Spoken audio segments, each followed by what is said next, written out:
Match শুরু হলো এক ভিন্ন রূপে, শুধু গোল নাকি শুধু খেলা, বরং মানবিকতার এক অসাধারণ উদাহরণ। 2023 সালে যখন ভূমিকম্পের পরিবার হারানোর ছোট আব্দুল রহিম ওয়াহিদার ভিডিও রিয়াল মাদ্রিদের নজরে আসে, সেখানে জন্ম নিল এক নতুন গল্প, একটি স্বপ্নের গল্প। জীবন দান করা সৃষ্টিকর্তা ছাড়া সম্ভব নয়, কিন্তু কারো জীবনে নতুন রং, নতুন আশা যোগ করা সম্ভব, আর সেটাই করেছে রিয়াল মাদ্রিদ। ওয়াহিদাকে দেওয়া হলো তাদের একাডেমিতে সুযোগ, প্রত্যেক প্লেয়ারের স্বাক্ষরিত জার্সি, আর ফাইনালি ম্যাচ শুরুর আগে তাকে পরিচয় করানো হলো পুরো বিশ্বের সামনে। আপনি চাইলে বলতে পারেন এটা কি এক ধরনের মার্কেটিং?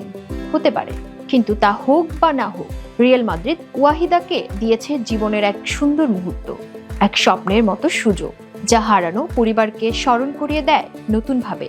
ম্যাচ শেষে স্কোরবোর্ড বলল রিয়াল মাদ্রিদ 2-0 গোলে জিতেছে, কিন্তু আসল জয় হলো তখন যখন আব্দুল রহিম ওয়াহিদাকে মাঠে নামানো হলো।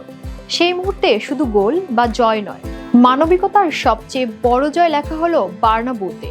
রিয়াল মাদ্রিদকে ভালো না বেশে উপায় নেই, তারা শুধু ফুটবলই নয়, মানবিকতা, আশা আর স্বপ্ন জিতেছে।